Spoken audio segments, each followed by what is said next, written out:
Ladies and gentlemen, Liggett & Myers, makers of Fatima cigarettes, is proud to bring you its prize-winning radio program, winner of the Motion Picture Herald Fame Award. The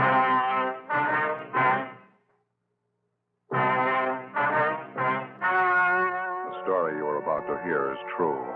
Only the names have been changed to protect the innocent. Fatima Cigarettes, best of all long cigarettes, brings you Dragnet.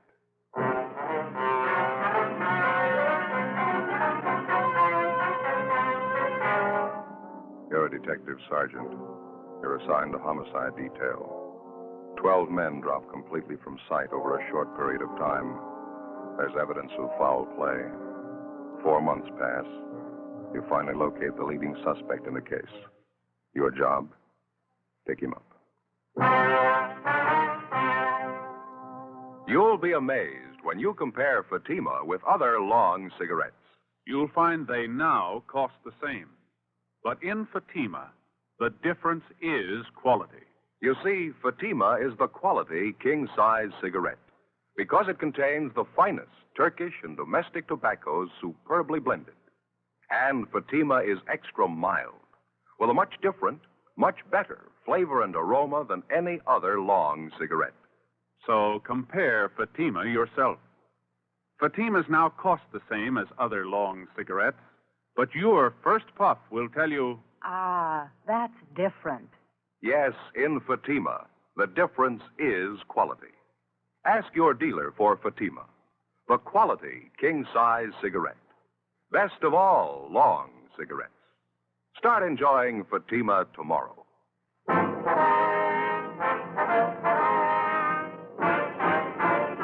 Dragnet, the documented drama of an actual crime. For the next 30 minutes, in cooperation with the Los Angeles Police Department, you will travel step by step on the side of the law through an actual case transcribed from official police files. From beginning to end, from crime to punishment, Dragnet is the story of your police force in action. It was Wednesday, October the 6th. It was sultry in Los Angeles. We were working the day watch out of homicide. My partner's Ben Romero. The boss is Thad Brown, chief of detectives. My name's Friday. We were on the way out from the office, and it was 10:45 a.m. when we got to Ortega Street, number 1285. Second floor? Yeah, room 14.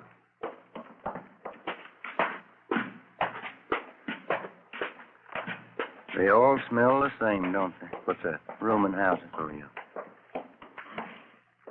No, these are the odd numbers here. Must be down that way, huh?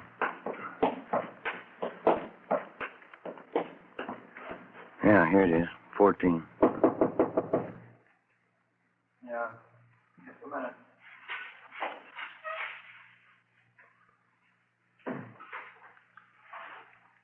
Taking his time. Try it again, huh? Yeah, all right.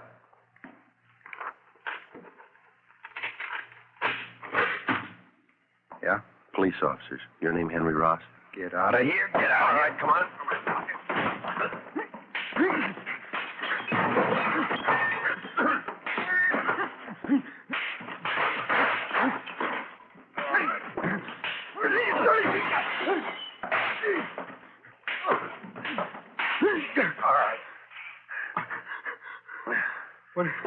What is this? What do you want? Ben? Yeah. I got him. What is this? You guys really cops? All right, come on, get up. No fooling. No fooling. You really cops? I thought you were faking. We showed you our identification at the door. I thought you were faking. That's the truth. There's a couple of guys out to muss me up. I thought you were them. Your name, Henry Ross? Yeah, that's right. I thought you were one of those moochers I had a fight with in the bar the other night. Said he's going to get a pal and come back in and take care of me. Yeah? Yeah.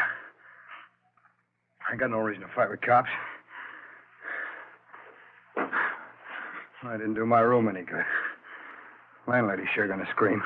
All right, come on. You want to finish up dressing? I want to talk to you downtown.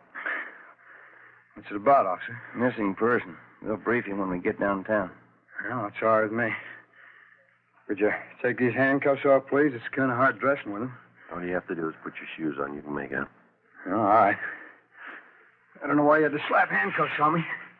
I didn't know you were cops. You mind if we check through your things, Rolf? Huh? Why? You mind? Oh, go ahead if you want. I got a knife. You know, if you'd spoke up at the door, there wouldn't have been a fight. I thought you were that mooch in a bar and his friend. I thought you were looking for trouble. You about ready to go? Yeah, I'd like to brush my teeth, though, if you don't mind. I got a real mouthful of cotton this morning. All right, where do you keep your toothbrush? It's over here. I'll get it. No, I'll get it. Never mind. Get here? Yeah, first shove. It's in the glass. Yeah, Don't got you it. trust me? Here you go. Want some toothpaste? Yeah. All right. There you are. Turn on the water tap, huh? Hey. Nothing, Joe. It's pretty clean. Of course I'm clean. What do you expect? Anybody could have made the mistake. I didn't know you were cops. Henry Ellsworth Ross. Is that your full name? Yeah, that's right. I hardly ever use the Ellsworth, though. It's a real lousy name, huh? Well, what's the fetch on all this, officer? We told you, missing person. Want to talk to you about it. I don't think I can help you. Nobody I know is missing. How about Paul Davis? Davis? Yeah, I know Davis. I don't know if his name is Paul, though. Been gone a long time, huh, Miss Davis? Yeah, that's right. Something wrong, you think? We figure murder. After going over his room thoroughly, we took Henry Ellsworth Ross back to the city hall to the interrogation room. He was a slightly built man, dark hair, brown eyes, swarthy complexion. He was a longshoreman by trade. Among his friends and acquaintances, he was known as a heavy drinker and a man with a violent temper. Ben and I questioned him for a half an hour and got nowhere. He sat across the table, relaxed, scraping at a thick callus on his hand with his fingernail. I'll tell you the truth. I just don't know what you're getting at.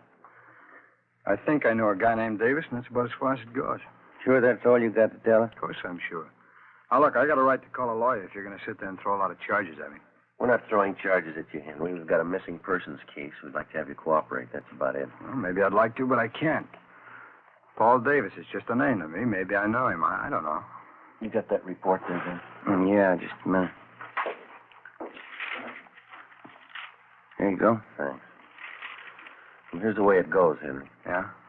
According to his wife, Paul Davis left Los Angeles by auto a little over 4 months ago. He was driving up to Oakdale, California to take a job with a dairy company up there.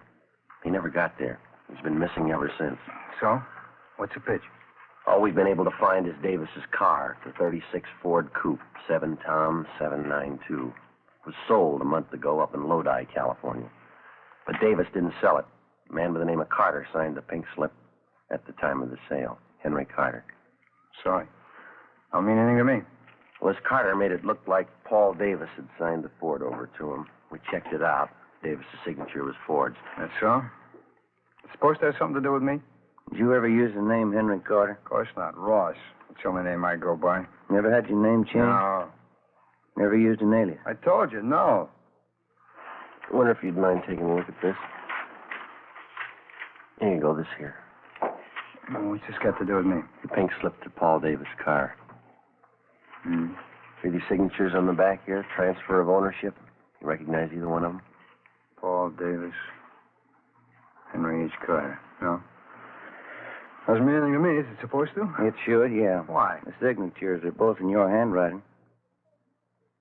How about it, Henry? How about what? I don't even know what you're talking about. You're trying to give me the treatment? What's this all about? We're trying to locate Paul Davis. I'm not even sure I know the I guy. think you better level, Henry. Our handwriting man checked both the signatures. It's your writing. Well, then maybe you better get a new handwriting man. I never saw that slip. I never wrote those signatures. Anybody can copy handwriting. Well, I've got something else for you, Ross. I'd like to have you check it over, see if you can identify it. What is it? It's a letter. Want to take a look here? Does that mean anything to you? No, nothing. I hope you're not going to tell me this is my handwriting. That's what the report said. Oh, it's crazy. I never wrote like that in my life. All the writing characteristics match up, same as the signatures on the pink slip. All right, maybe they are the same. I didn't write either one. I never wrote like that in my life. Here, let me show you how I No, write. that's all right, Henry. Ben, you want to pull the package tomorrow night? Yeah, okay. I don't savvy one bit of this, Sergeant. How about laying it out here? You can see the name at the bottom of the letter. It's signed Henry Carter, same as the pink slip. Well, that doesn't mean anything to me.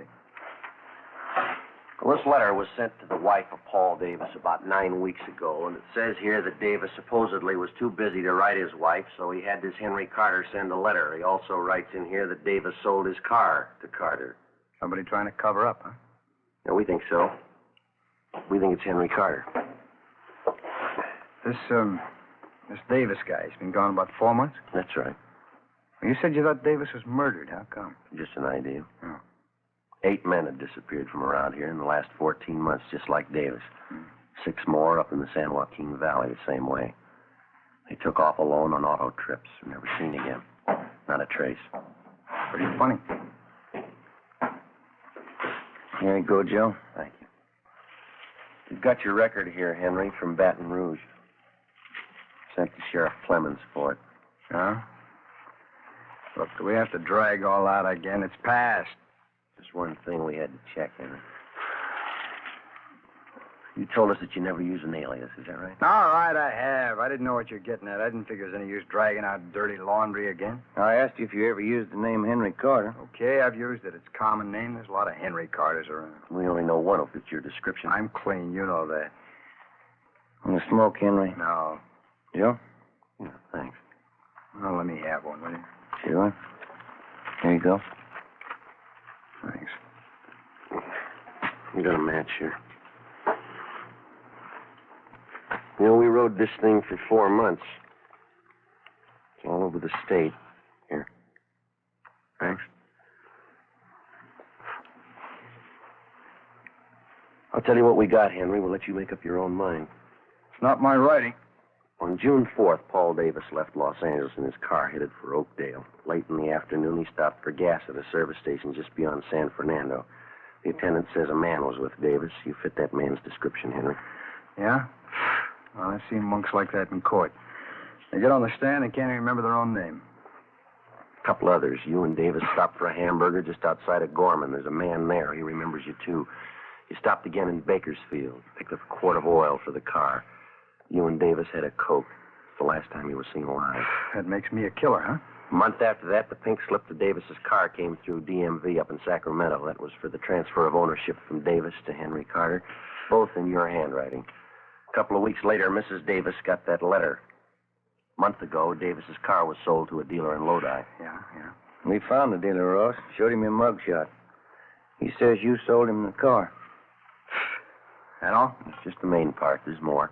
We've been on the road a lot. We followed you from here to Sacramento and back, Henry. Every stop, every detour. It took us a long time. Yeah, I guess it did. What do you say, Ross? Nothing. Any way you want it, Henry. You got another smoke? Yeah? Yeah, here you are. Thanks. Here.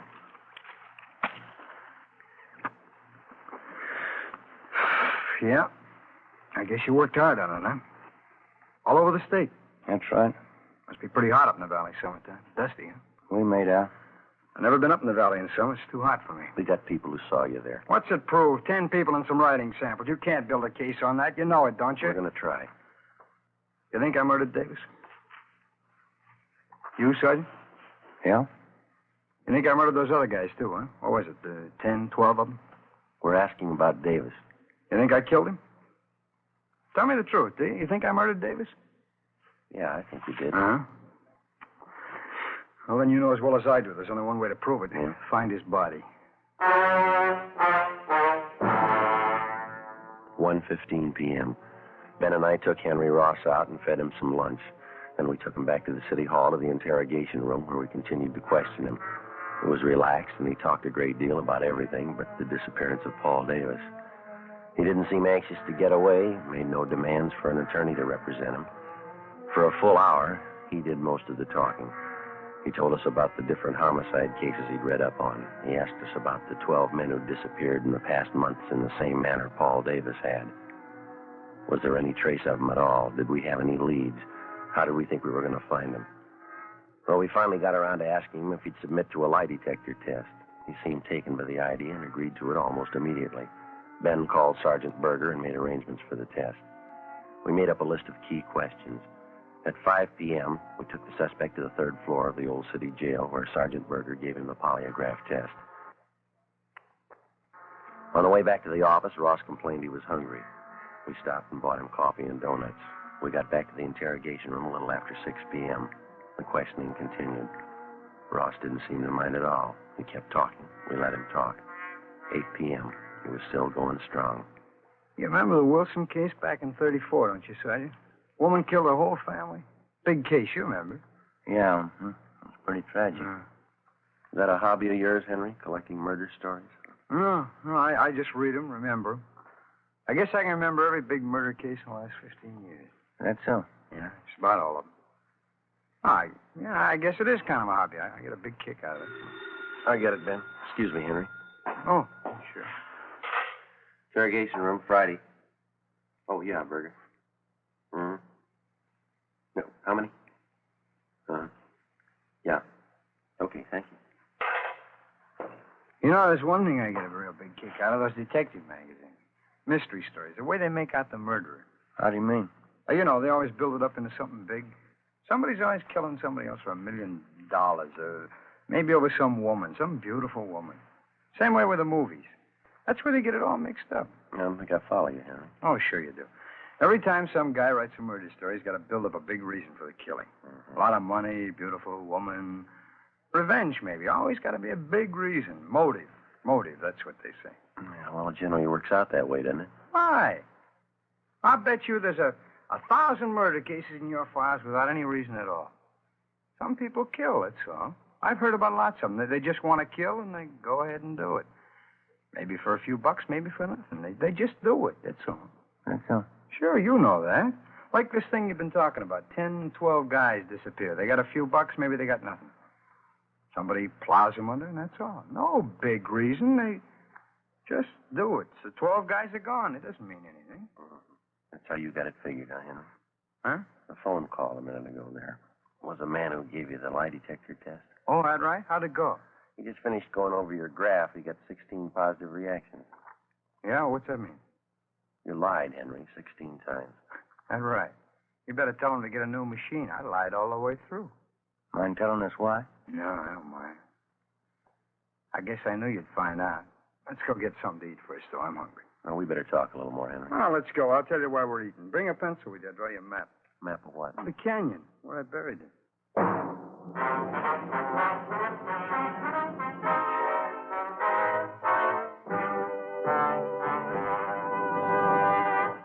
You are listening to Dragnet for the step-by-step solution to tonight's authentic case history. Here, step by step, are the actual reasons why Fatima is the quality king-size cigarette. Why in Fatima, the difference is quality.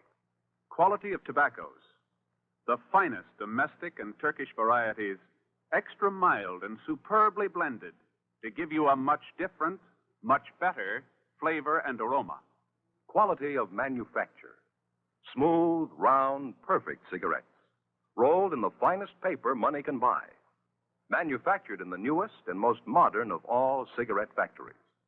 Quality even to the appearance of the bright, clean, golden yellow package. Carefully wrapped and sealed to bring you Fatima's rich, fresh, extra mild flavor. Compare Fatima yourself. Fatimas now cost the same as other long cigarettes, but your first puff will tell you, That's different. yes, in Fatima, the difference is quality. Insist on Fatima. Start enjoying the quality king-size cigarette. Fatima, best of all long cigarettes.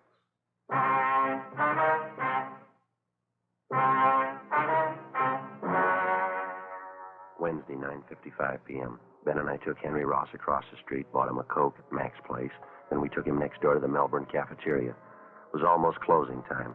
Ross got himself a cottage cheese and pineapple salad, bacon and liver with onions, rye bread, banana pie, and coffee. Ben had a hot beef sandwich, mashed potatoes, and coffee. I had the same. At the back of the cafeteria, one of the bus boys was mopping the tile floor. It was a strong smell of disinfectant.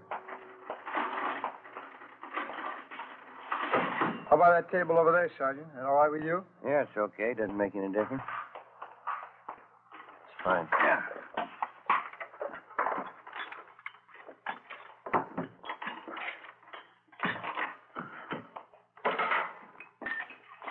Oh, want some water? Yeah. Henry? Yeah, please. All right, I'll get some. Oh, boy, living onions. That sure smells great, huh? Yeah. I can't take those onions so well. They repeat on me. Not me. I can eat anything. Salt and pepper? Yeah, thanks. Boy, I'm sure hungry. I haven't eaten much today. Did you get a sandwich made with rye bread? Graham bread. Oh, you should have gotten the rye. Real German rye bread. Here. Smell that. Real nice and fresh. Here you go. Ben? Oh, thanks. Oh, thank you. You know, all that talk really sharpened up my appetite. Boy, this food tastes good. Mm-hmm. Sugar, Joe? No, thanks. We brought a pencil along, Henry. You want us to start taking notes? As good as time as any, I guess. You know, the whole thing just comes right back to what I was trying to tell you there in the office. Yeah, what's that? Well, you know, all about those phony mystery stories. Oh, yeah. Every time there's trouble, there's a big reason behind it. It's phony, that's all. Yeah? Sure, this Paul Davis, for instance. I guess I knew you'd find me out. I knew this morning when you picked me up, you had it figured. Must have been a big job, huh? Finding me? Mm-hmm. Pretty big, Henry, yeah. A lot of mileage. How'd it happen? Well, there again. It's just like I was saying. There's no big reason behind it. I needed a few bucks, and this Davis came along. I guess he was it. Hey, pass me a ketchup, will you? Oh, yeah. Here you are. Get the lid off there. There you go. Thanks.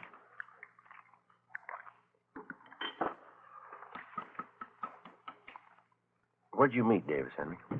Oh, I was hitchhiking out in Ventura. Not a dime in my jeans. I was going up to Maricopa. I thought I had a job up there, and this Davis come along. Picked me up. Mm-hmm. You ever know him before that? No. Stranger.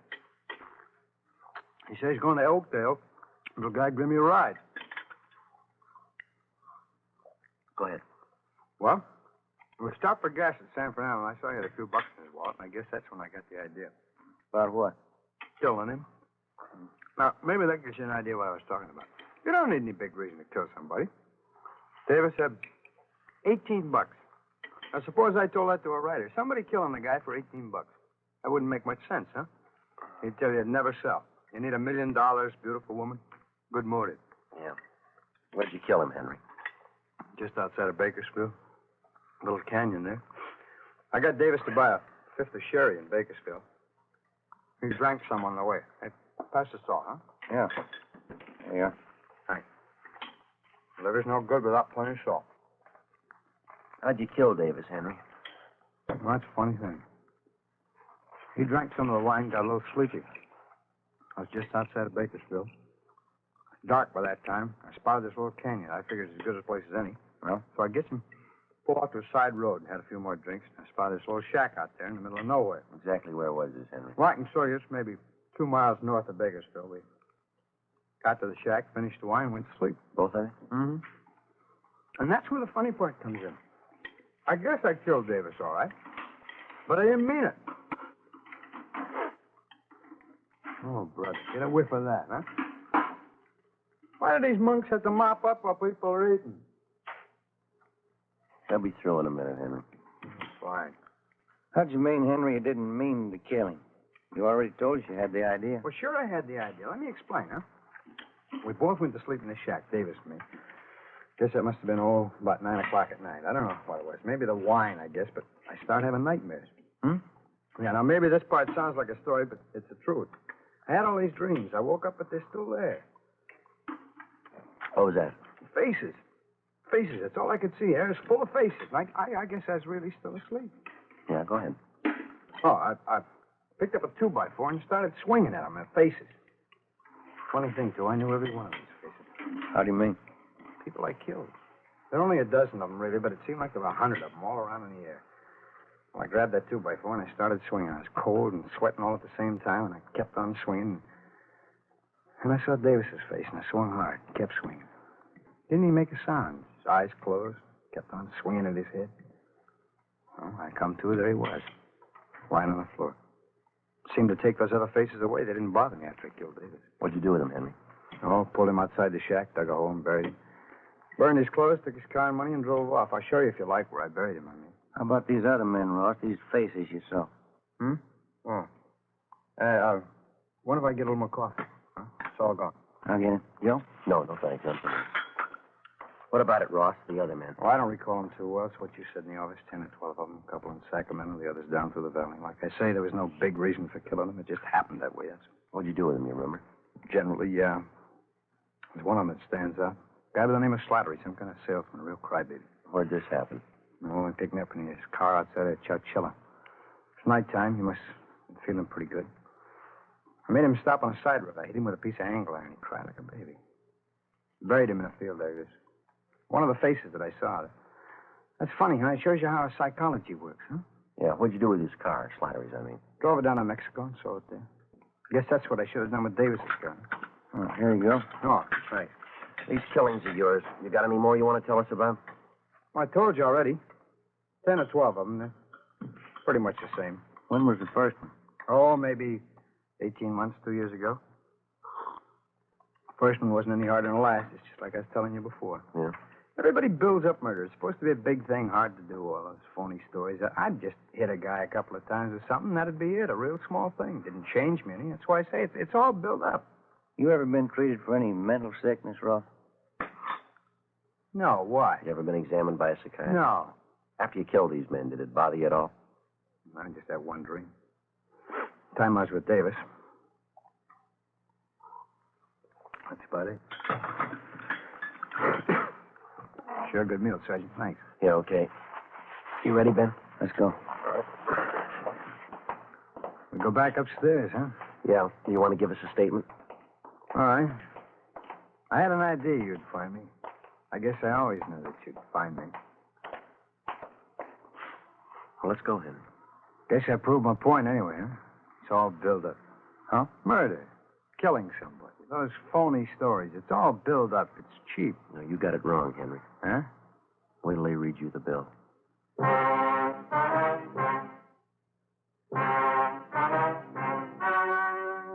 story you've just heard was true. Only the names were changed to protect the innocent. On January 7th, trial was held in Superior Court, Department 86, City and County of Los Angeles, State of California. In a moment, the results of that trial. Now, here is our star, Jack Webb. Thank you. Friends, the makers of Fatima have done everything possible to produce the kind of cigarette you want, just as we on Dragnet try to bring you the kind of entertainment you want. In my honest opinion, Fatima is the best of all long cigarettes. But frankly, my opinion doesn't count because Fatimas must please you. That's why I suggest you buy a pack of Fatimas tomorrow, so you can prove to yourself that Fatimas are extra mild, with a rich, better flavor and aroma. You'll find Fatima now costs the same as other long cigarettes. And I'm convinced that you'll discover what I did. In Fatima, the difference is quality.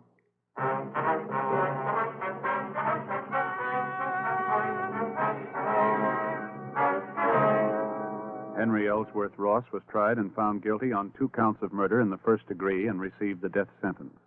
While he indicated that he had murdered the other 10 men, he refused to give any further information regarding the killings or what he had done with the bodies.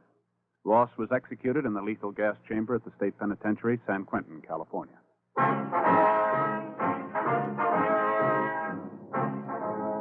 You have just heard Dragnet, a series of authentic cases from official files. Technical advice comes from the Office of Chief of Police W.H. Parker, Los Angeles Police Department. Fatima Cigarettes, best of all long cigarettes, has brought you Dragnet portions transcribed from Los Angeles. Now more excitement with Counter Spy on NBC.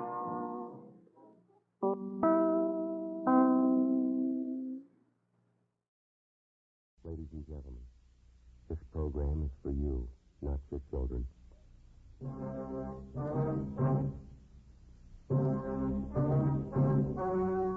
The story you're about to hear is true. Only the names have been changed to protect the innocent. Fatima Cigarettes, best of all long cigarettes, brings you Dragnet.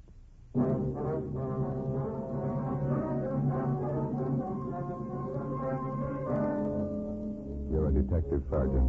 You're assigned to Juvenile Bureau. A worried mother calls your office and reports that her 4-year-old twin girls are missing. Hours pass. The children fail to turn up. Your job? Find them. You'll be amazed when you compare Fatima with other long cigarettes. You'll find they now cost the same. But in Fatima, the difference is quality. You see, Fatima is the quality king-size cigarette because it contains the finest domestic and Turkish tobaccos superbly blended. And Fatima is extra mild, with a much different, much better flavor and aroma than any other long cigarette. So compare Fatima yourself. Fatimas now cost the same as other long cigarettes, but your first puff will tell you... Ah, that's different. Yes, in Fatima, the difference is quality. Ask your dealer for Fatima, the quality king-size cigarette. Best of all long cigarettes. Start enjoying Fatima tomorrow.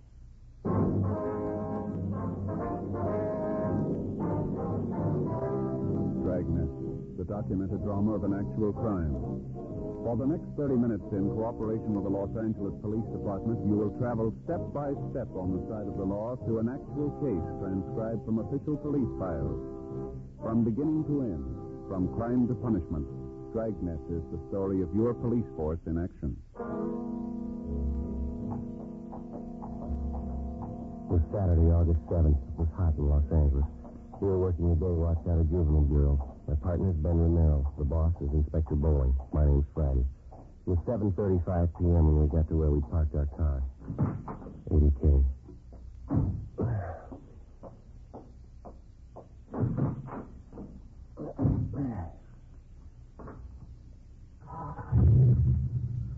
Let's see now.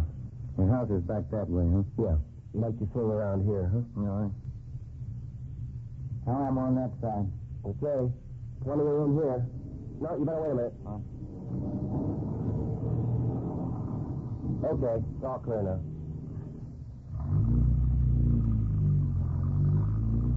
I don't know about you. I think there's something sour about the whole thing. Well, wait till we check at the house. The kids might have turned up while we were gone. I hope so. Sure hate to go back there empty-handed. Not one lousy lead. It's hard to figure. The little girls just wandered off. Somebody should have spotted them by this time. Unless there was some kind of an accident. Yeah. What time you got? 20 minutes to 8. 5 hours. That's a long time for a pair of 4-year-olds to be out of sight, isn't it? Parents are going to be worried sick when you tell them. Let's get up the next block, isn't it? Oh, yeah. Might as well pull up right here. Yeah, that's good. Let's go.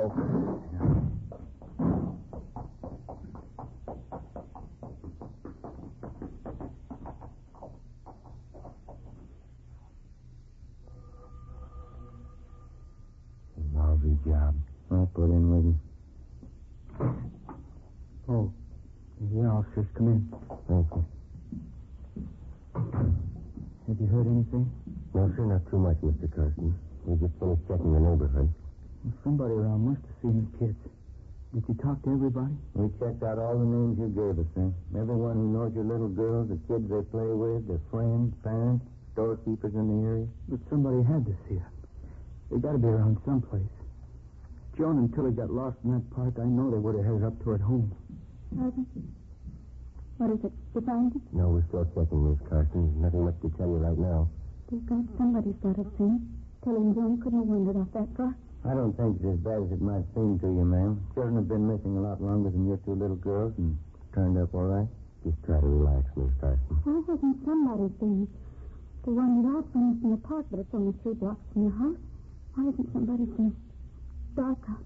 Goodness, what could have happened to me? No? Take it easy, honey. Don't start imagining things. I think it's just a matter of time, ma'am. We've got 3 teams of men working on it with us.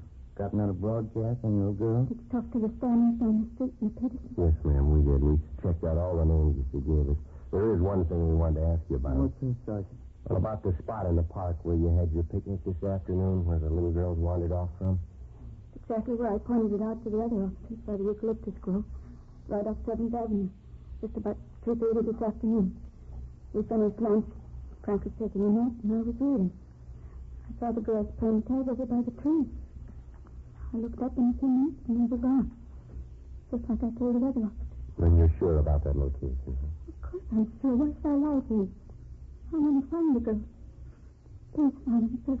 Please. Yes, ma'am. Come on, honey. Take it easy, huh? It's just never happened to us before, Sergeant.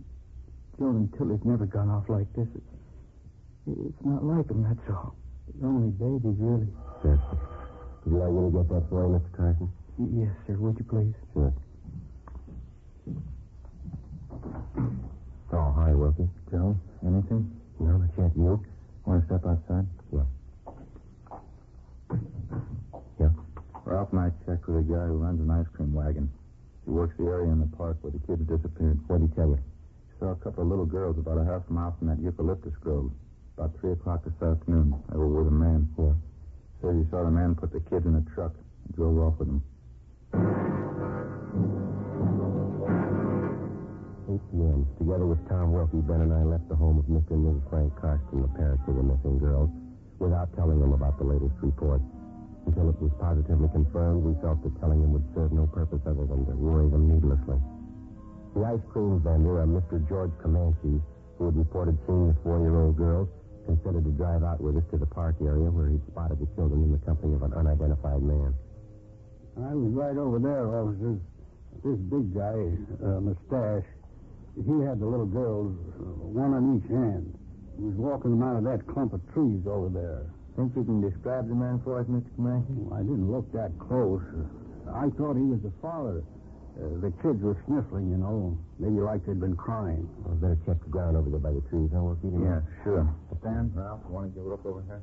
Didn't you notice anything at all about this man, Mr. Comanche? I mean, other than his mustache? Well, big man, big shoulders, regular truck driver, you know. Work shoes, blue shirt, blue pants, jeans, I guess. Mm-hmm. How about the color of his hair? Some kind of distinguishing marks, maybe? No, I don't know. I thought he was the father. The kids were sniffling, the little girls. Mm-hmm. Was anything wrong? It didn't look like it. Well, how about this man's truck? Did you notice that? No, I didn't. I was busy with the freezer motored in. Gives me lots of trouble all the time. What about the license number? Did you happen to look at that? Maybe I should have looked. I didn't. Bag of peanuts, officers? Warm, nice and fresh. Yeah, thanks. There you are. Why don't you eat them while they're warm? Good. No, I saved them for my boy. He's crazy for peanuts. No? Huh? Excuse us, Mr. Clancy. Sure. Go ahead. Yeah, Wilson? Sam found these over in the bushes by the trees there. Let me see. Little girl's petticoat. Little girl's dress. Ripped to pieces. 8:24 p.m. The area where the torn clothing was found was roped off and checked for footprints and other physical evidence. None was found. Homicide detail was notified and joined in the investigation. The torn petticoat and dress were taken down to Lee Jones at the crime lab for examination. Then they were shown to the father of the missing children, Frank Karsten. He definitely identified them. The search for the 4-year-old twins, Joan and Tilly, was intensified. An emergency spot check was made of all known and registered sexual psychopaths. From the hundreds of names, the staff's office came up with one that might possibly tie in. He was listed as G.H.L. Gramberg. His address was at the end of 7th Avenue, close to the park area where the Karsten twins had disappeared. On his mama sheet, Gramberg was described as tall, well-built, dark hair with a mustache. We found him at his work, a small bar out in the Wilshire district. He was the organist there. Yeah, that's right. I live on 7th Avenue, right across from the park. I'm out of this time. Missing juveniles. Can you account for your time between noon and 6 o'clock tonight, Gramberg? I don't know if I can or not. I don't keep a daily log, you know. They didn't tell me how to do that. Well, tell us where you were between noon and 6 tonight. That's all we want to know. That's quite a bit, don't you think?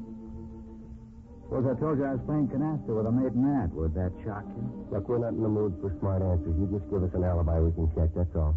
I don't know why you always have to bother me when something happens. You made your own reputation, we didn't. Now, what about it? I left my apartment about 11:30 this morning. I went down to Union Hall and paid my dues. Had lunch with some friends at the Blue Pigeon out in Woodcock. Then we went on a tour of one of the studios. All right? Will your friends confirm that story for you? No, they won't. They left town tonight. The 8:15 train for San Francisco. Oh, yes, Mr. Selden? A special friend of mine from up north, Graham, wants to hear Indian Love call, okay? Certainly, Mr. Selden, right away. What about it, Gramberg? Who's vouching for your alibi? Already told you. My friends left town. You can check with a guard at the movie studio if you want. We had a pass. Time punched in, time punched out. It should be all there. You want to call and check that studio? Yeah. Mm-hmm. I don't mean to be rude, Sergeant. I always did feel that registration business is unfair. Oh, that's so? Of course. Grossly unfair. Now, how do you suggest we keep track of you? Why do I have to be kept track of anyway? You know as well as I do your record. It was all a lie. I hardly even touched the kid. I paid my time anyway. Why can't you give me a break? Every time something happens to a kid, I have a cop on my neck. Were you in the 7th Avenue Park at any time today, Gramberg? What? Were you in the 7th Avenue Park today? Matter of fact, there was, yeah. I took a walk there. What time was that? I don't know. I left my friends after lunch. Came home to freshen up about 1:30, I guess. I was in the park about 1:45, 2 o'clock. Only stayed a few minutes. When'd you leave? About 2:15. You went from the park to meet your friends at the studio? Exactly right, yes. Did you see 2 dark-haired little girls while you were in the park? No, I didn't see anybody. I was by myself. Mm-hmm. You sure of that? Well, of course I'm sure. If I did see him, it wouldn't mean anything. I don't molest kids. I don't get along with them, that's all. Another one, Graham. I wonder if you'd mind playing Diane. Anniversary party, you know. Oh, all right. Thanks, Graham. What I was saying, Sergeant, it's the truth. I couldn't hurt a little kid. I never could. No one says you have.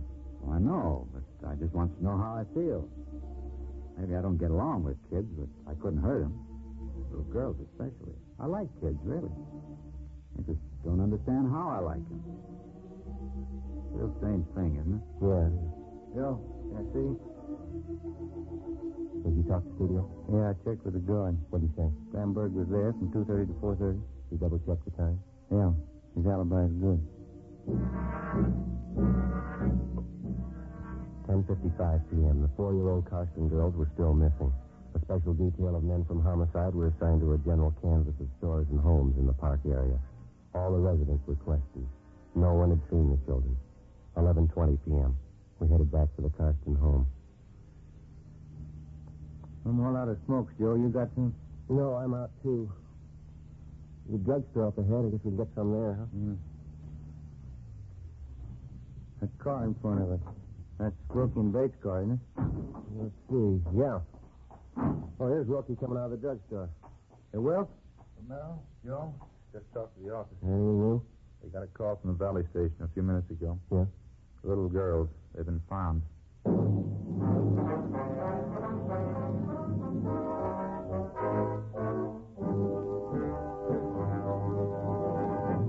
You are listening to Dragnet for the step-by-step solution to tonight's authentic case history.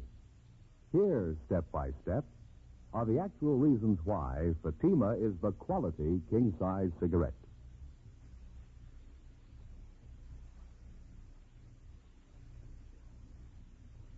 Why in Fatima the difference is quality. Quality of tobaccos. The finest domestic and Turkish varieties, extra mild and superbly blended to give you a much different, much better flavor and aroma. Quality of manufacture. Smooth, round, perfect cigarettes. Rolled in the finest paper money can buy. Manufactured in the newest and most modern of all cigarette factories. Quality even to the appearance of the bright, clean, golden yellow package. Carefully wrapped and sealed to bring you Fatima's rich, fresh, extra mild flavor. Compare Fatima yourself.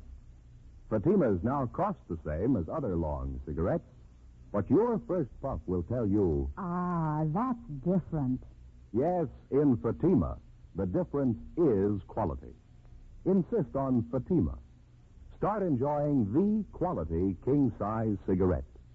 Fatima. Best of all long cigarettes.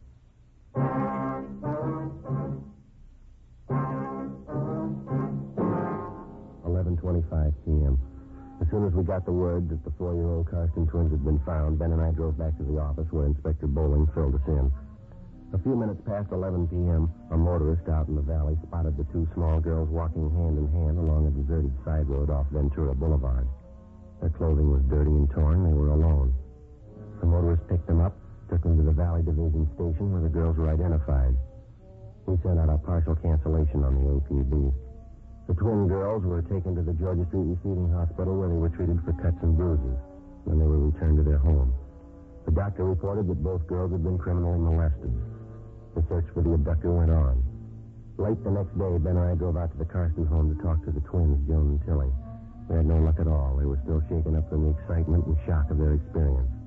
They went back to the living room with their mother, Helen Carson. It was the same thing this morning when I tried to question them. They just don't want to talk about it. Must have been horrible for us. Did they tell you anything at all, Mrs. Carson? Well, Joan just refuses to talk about it. She says the man was big. That's all I could get out of her. Tilly seems a little more willing to talk, though. She's always been a little more forward than Joan ever since they were babies. Well, I see. Well, could she add anything at all to what your other little girl told you about the man? She told her father the man had a mustache. Probably impressed her because my husband wears one, too. Mm-hmm. Pretty certain she's right about that. I can usually tell when she's making up things. Well, how about the way the man was dressed, his clothes? No, they didn't mention anything particular. Tilly told me the man was dirty. She said it 2 or 3 times. Dirty clothes. She might have meant the man had work clothes on. There's so many expressions, I don't know. Well, how did the man get your little girls into the truck? Did he offer them candy or something like that? Well, Tilly said something about a kitten. The man had a little kitten, and he was going to give it to them.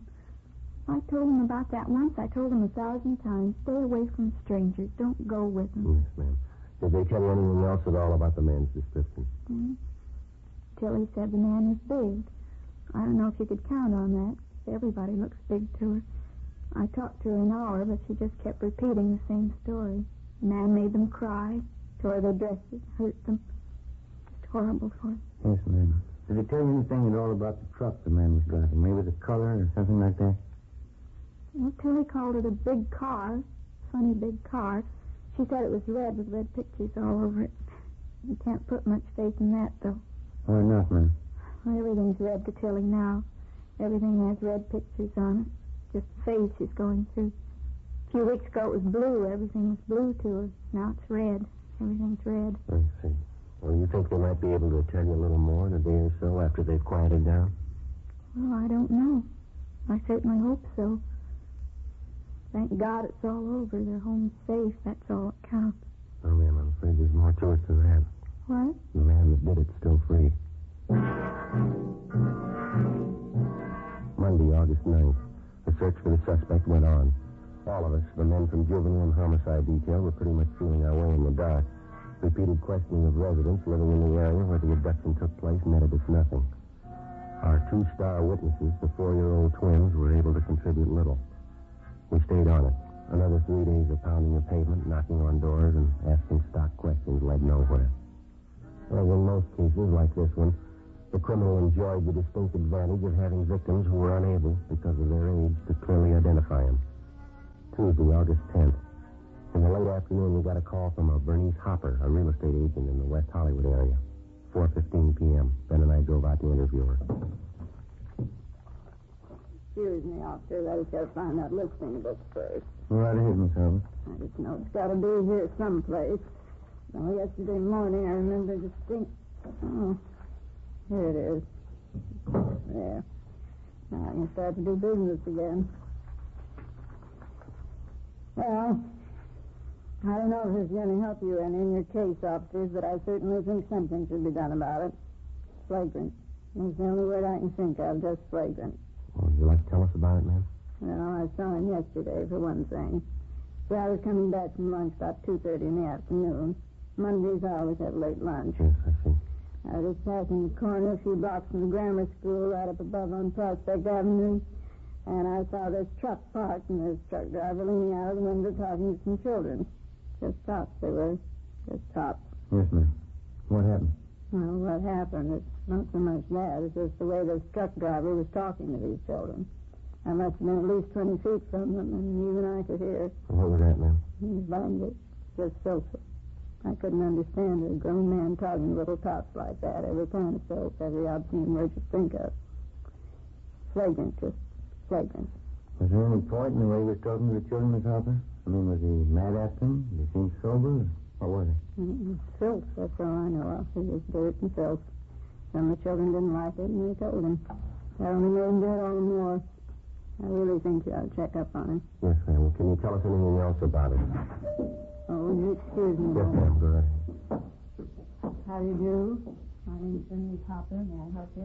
How do you do? I'm Arthur Tomlinson. You showed me and the wife the place last weekend. Oh, yes, of course, Miss Thompson. The cottage out on Norwich, wasn't it? Yeah, that's right. Well, the wife and I certainly didn't like it. She wants me to put a deposit on it. Still for sale, I guess. Well, no, as a matter of fact, I sold it Monday. It's just like I told you. Things go fast. Of course, you had a substantial down payment to make at the time. Oh, yeah, it did take me a few days to get some money together. It's too bad. Well, we certainly loved the place. Well, it's too bad, I guess. Oh, I'm very sorry, Mr. Thomason. There wasn't anything I can do. Oh, yeah, I know that.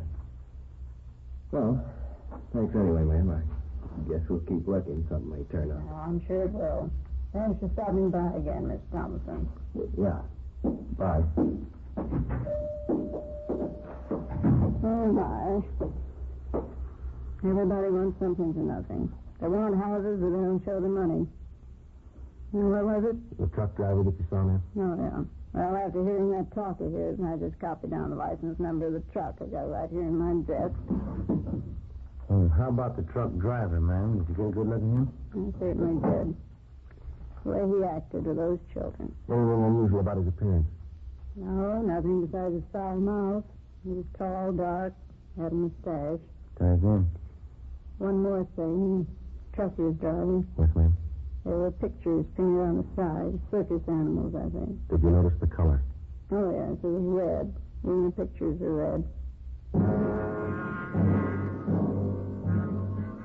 4:45 p.m. We took the license number of the truck, which Bernice Hopper had given us, and drove back to the office and checked it through DMV. We found the truck was registered to a commercial baking firm in the south end of town. Through their personnel department and their dispatcher's office, we got the name and address of the employee who was driving the truck the same day Bernice Hopper had spotted the driver talking to the school children. His name was Lester Wiley. We checked a little further, found that he was driving the same truck the day the Carston twins were abducted. We called into R&I. Wiley had no criminal record. 6:30 p.m. We located the suspect at his home, an old-style green and white bungalow on the edge of the Highland Park district. We sat in the dining room and drank some kind of sweet wine from a large water glass while we questioned him. That's sure stupid of me, huh? I didn't even ask if you wanted some of this. No, thank you, Wiley. I'd like to have you explain about your language in front of those school kids. Nothing to explain.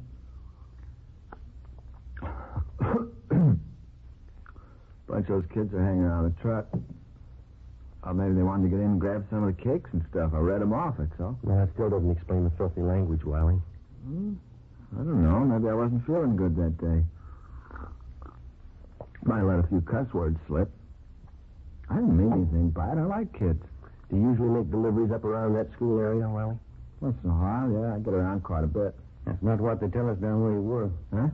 You had no business in the neighborhood of that school. You deliver routes on the other end of town. So I can't drive where I want, huh? I get the deliveries made. What are they squawking about? I'd like to know what you were doing up in that neighborhood. I was on my lunch hour. Drove up to see a friend. I got a friend living near the school. What's the matter, anyway?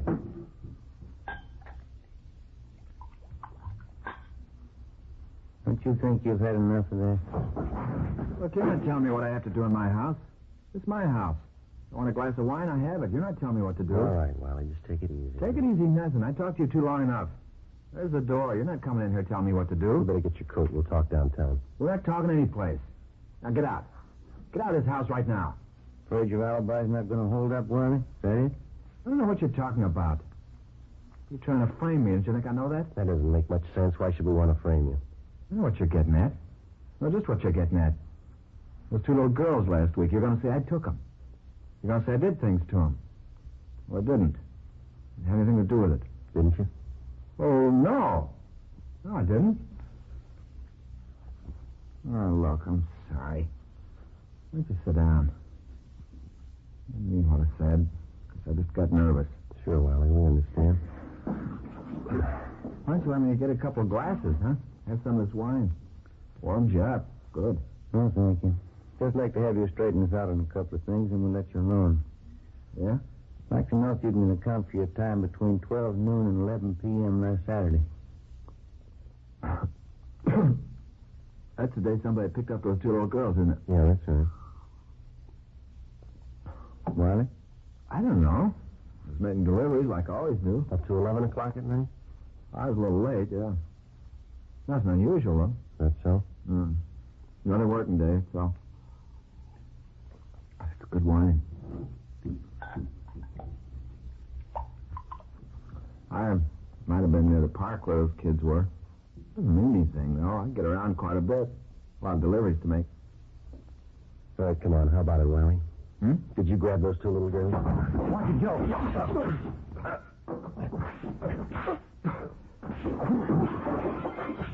All right, mister, that's enough.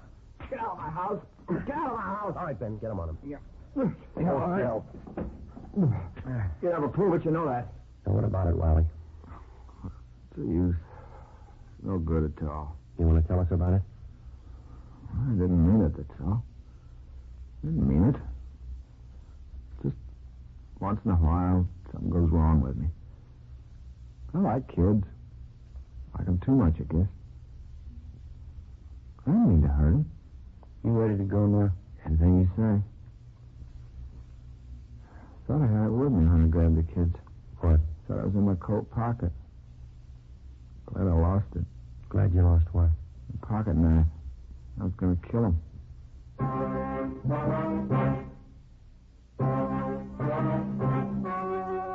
story you have just heard was true. Only the names were changed to protect the innocent. On December 10th, trial was held in Superior Court, Department 87, City and County of Los Angeles, State of California. In a moment, the results of that trial. Now, here is our star, Jack Webb. Thank you. Friends, as you might have heard me say before, on Dragnet, we try to present the kind of entertainment that you want. You're the boss. We feel the same way about Fatimas. If you like them, you'll smoke them. It's just that simple. As for me, I like them. But what's more important, I'm convinced that you will, too. Fatimas have a much different, much better flavor and aroma than any other long cigarette. So I suggest that you buy a pack of Fatimas and see for yourself. When you do, I'm sure you'll agree with me and thousands of other regular Fatima smokers. In Fatima, the difference is quality.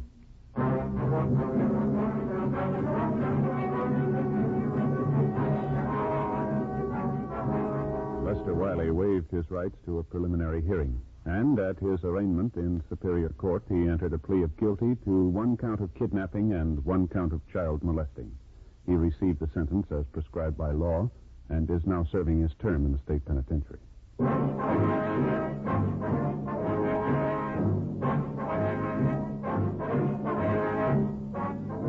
You have just heard Dragnet, a series of authentic cases from official files. Technical advice for Dragnet comes from the Office of Chief of Police W.H. Parker, Los Angeles Police Department. Fatima Cigarettes, best of all long cigarettes, has brought you Dragnet, portions transcribed from Los Angeles. Now there's more exciting listening with Counter Spy on NBC.